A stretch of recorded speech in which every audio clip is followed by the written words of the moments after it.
Magandang hapon mga bata. Magsitayo ang lahat para sa panalangin. Sa ngalan ng Ama, ng Anak, ng Espiritu Santo. Amen. Magandang hapon ulit mga bata. Kamusta kayo? Mabuti naman kung ganon. Maaari na kayong magsiupo.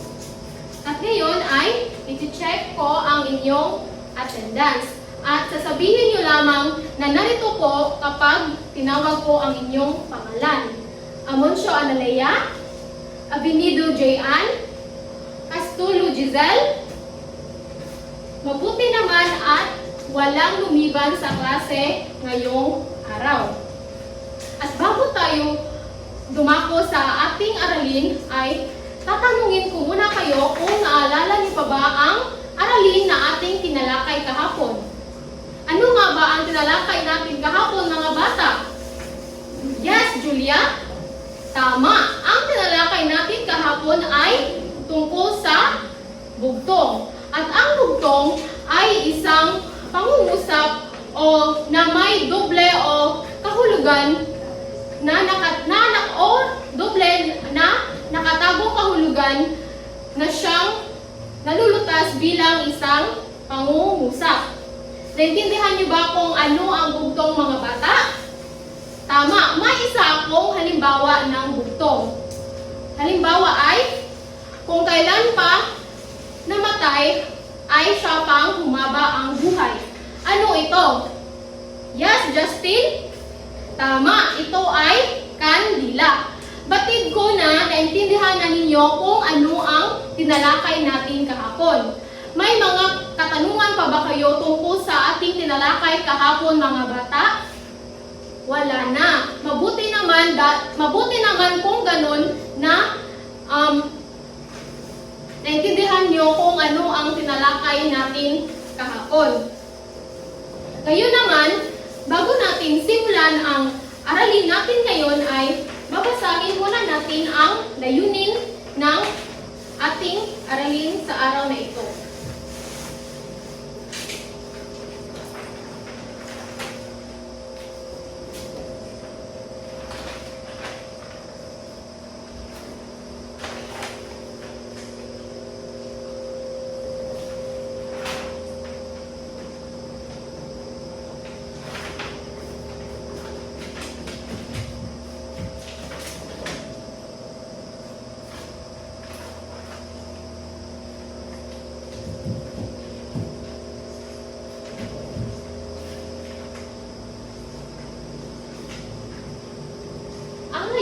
Sa ating aralin sa araw na ito ay pagkatapos ng aralin, ang mga mag-aaral ay inasahang una, maipapaliwanag ang pinanggulan ng katutubong sayaw na tinikling.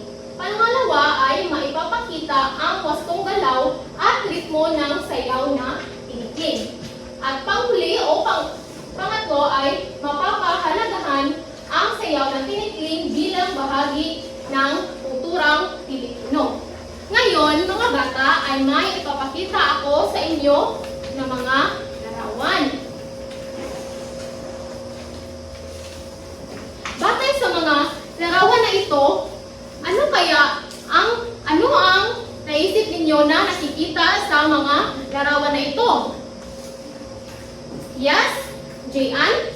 Sayaw? Tama ka, pero sa madaling salita, ang nasa larawan ng mga ito ay mga katutubong sayaw. Alam niyo ba kung ano ang tawag sa mga sayaw na ito, mga bata? Hindi niyo alam. Ang nasa unang larawan, ang sayaw na ito ay tinatawag na paggambo sa ilaw. At ang pangalawa, ito ay isang sayaw na itik-itik. At ang pangatlo naman, ito ay ang sayaw na maglalatik. At ang pang-apat, ito ay ang sayaw na kuratsa. At ang panglima, ito ang sayaw na tinatawag natin na karinyosa. At ang panghuli naman, ito ang sayaw na tinatawag na tinikling. Naintindihan niyo na ba kung ano ang tawag sa mga sayaw na ipinapakita ko sa mga larawan, mga bata? Mabuti naman kung ganun. Ngayon naman ay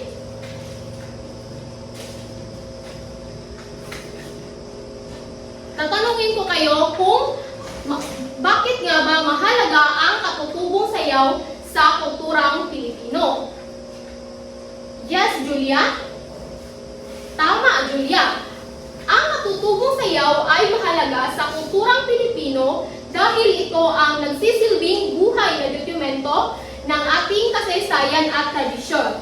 Ito rin ay simbolo ng ating pagkakaisa bilang isang lahi na nagpapakita ng ating katatagan at pagkamalikhain sa gitna ng anumang hamon o pagbabago ng panahon. Naintindihan niyo na ba kung ano ang kahalagahan ng mga katutubong sayaw sa ating kulturang Pilipino, mga bata? Mabuti naman kung ganun. Ngayon ay dumako tayo sa ating tatalakayin o aralin na tatalakayin natin sa araw na ito. At ang tatalakayin natin sa araw na ito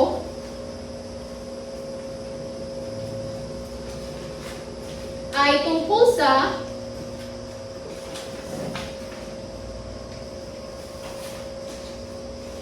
katutubong sayaw ang tinikling.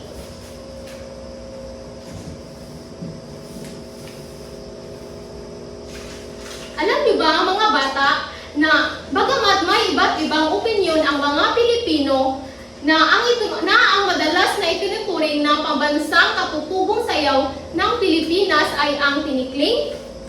Ito ay dahil tuwing nakakakita ng mga turista o ang mga dayuhan ng kawayan at ang ating mabilis na pagtalon, agad nilang naaalala ang galing at kulturang Pilipino. Ito ang nagsisilbing tatak ng ating lahi sa buong mundo. Ang sayaw na tinikling ay isang masiglang katutubong sayaw na nagsisilbing epektibong pisikal na gawain upang mapalakas ang katawan at malinaw ang koordinasyon sa pamamagitan ng mabilis na pag-iwas at pagtalon sa pagitan ng kawayan. Nahasa ang liksi ng mga biti at kakayahan ng isip na sumabay sa tamang ritmo. Ang sayaw na ito ay hindi lamang sariling singing, kundi isang paraan din ng pagpapanatili ng physical fitness at disiplina sa galaw. Naintindihan niyo ba, mga bata? Mabuti naman kung gano'n.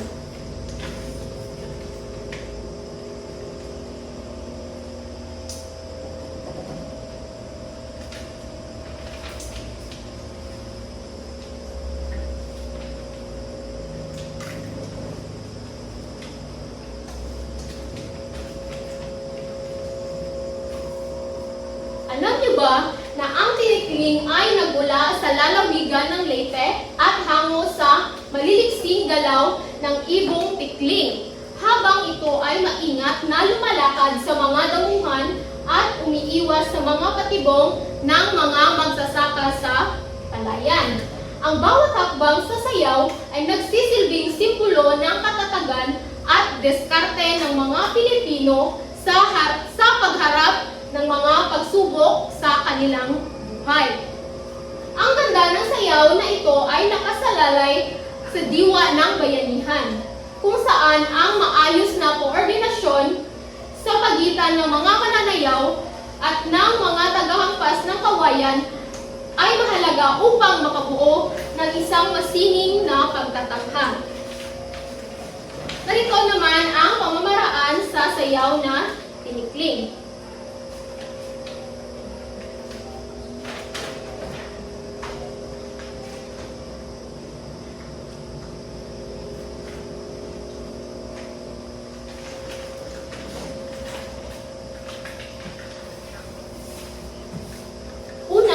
Ay ang pares ng lalaki at babaeng mananayaw ay iindak sa gilid o kaya'y sa pagitan ng dalawang buho kawayan na may haba na siyam na talampakan. At pangalawa naman, ang dalawang buko ay nakapatong pa sa isang piraso ng kawayan na may habang 30 pulgada at kapal na 2 pulgada. May tig-iisang tao na humahawak sa bawat dulo ng pares ng buko. At pangatlo naman, sa saliw ng musika, sabay na palalagitikin ng 2 tao ang hawak nila na kawayan at pauumpugin ng paulit-ulit ang 2 kawayan sa bilang na 1, 2, 3, kasabay sa ritmo ng sayaw. At pang-apat naman, ang mga mananayaw ay sisimulang pumasok sa gitna ng mga kawayan at kinakailangan na hindi sila maipit upang maging tuloy-tuluyan ang kanilang pagsayaw. At ang panghuli ay ang babae ay nakasuot ng patadyong o balintawak samantalang barong Tagalog o kamisa sa Chino na mahaba ang manggas naman ang sa lalaki.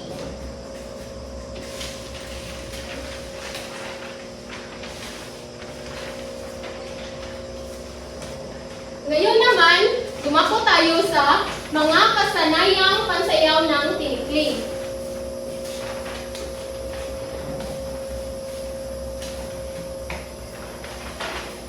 Ang una ay ang kanang pagkandirit.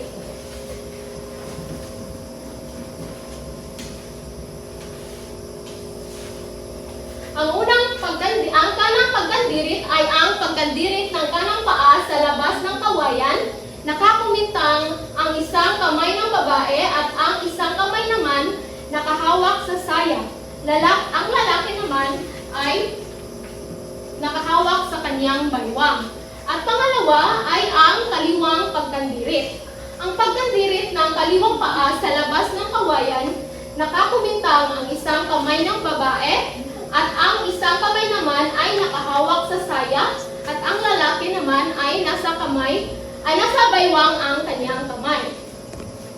At pangatlo ay ang kaliwang hakbang o ang paghakbang ng kaliwang paa sa pagitan ng 2 kawayan at ang babae ay nakahawak sa saya at ang lalaki ay nasa baywang ang kanyang kamay. At ang pang-apat, ang kanang hakbang. Ang kanang hakbang ay ang paghakbang ng kanang paa sa pagitan ng 2 kawayan. Ang lalaki naman ay nasa baywang ang kanyang kamay. At panghuli o panglima ay kaliwa at kanang hakbang. Ito ay ang salisihang paghahakbang sa pagitan ng 2 kawayan, kumintang ang kamay ng babae at nakahawak sa saya ang lalaki, ang babae at ang lalaki ay nasa baywang lamang ang kanyang kamay. Ngayon naman ay gagawin ko ang sayaw na tinikling na may kasamang musika. Manood kayo mga bata dahil mamaya ay kayo rin ang gagawa nito.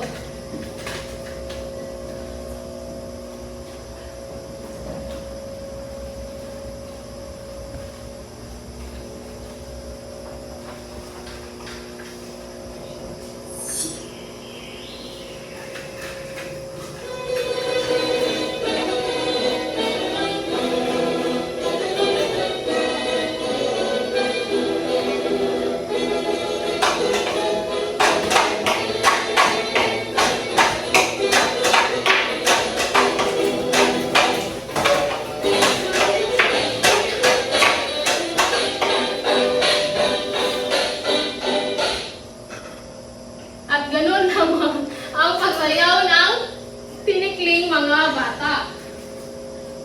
Ngayon naman ay hahatiin ko kayo sa 2 pangkat. Ito ang unang pangkat at ito naman ang pangalawang pangkat. At nais ko na sayawin din ninyo ang sinayaw ko kanina na tinikling. Pumunta kayo dito sa harap, ang unang pangkat. Maraming salamat unang pangkat. Bigyan natin sila ng malakas na palakpak. At kayo naman ay pumunta kayo dito sa harap ang ikalawang Magaling mga bata! Bigyan natin sila ng malakas na palakpak. Magsiupo ang lahat. At upang masukat ang kung talagang naintindihan niyo ba talaga ang ating aralin, ay may mga tanong ako sa inyo. Una ay, bakit nga ba hango sa galaw na ibon na tikling ang mga hakbang ng sayaw na tinikling? Yes, LG? Tama, LG. Bigyan natin si LG ng wow clap. Ganito mga bata. 1, 2, 3. 1, 2, 3. Wow, wow, wow. Okay, ulit. 1, 2, 3. 1, 2, 3. Wow, wow, wow. At pangalawa naman, bilang isang mag-aaral, bakit mahalagang patuloy nating matutunan at isagawa ang mga katutubong sayaw tulad ng tinikling sa kasalukuyang panahon? Yes, Elsie? Tama, Elsie. Bigyan natin si Elsie ng pakbet clap. Ganito mga bata. 1, 2, 3. 1, 2, 3. Pak na pak, bet na bet. Okay, ulit mga bata. 1, 2, 3. 1, 2, 3. Pak na pak, bet na bet. At ngayon ay kumuha kayo ng isang kapat na papel para sa ating pagsusulit.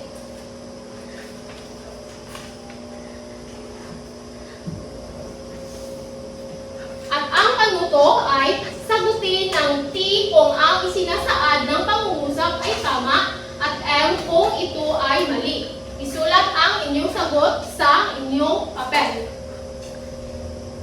Isulat din ang mga bata at bibigyan ko lang kayo ng 5 minuto para sagutan ang ating pagsusulit. Tapos na ba kayong magsagot mga bata? Mabuti naman kung ganon. Pakipasa ang inyong mga papel sa harapan. Narito na ba ang lahat ng mga papel? Maraming salamat mga bata. Ngayon naman ay pakikuha ang inyong kwaderno sa Filipino para sa inyong takdang aralin.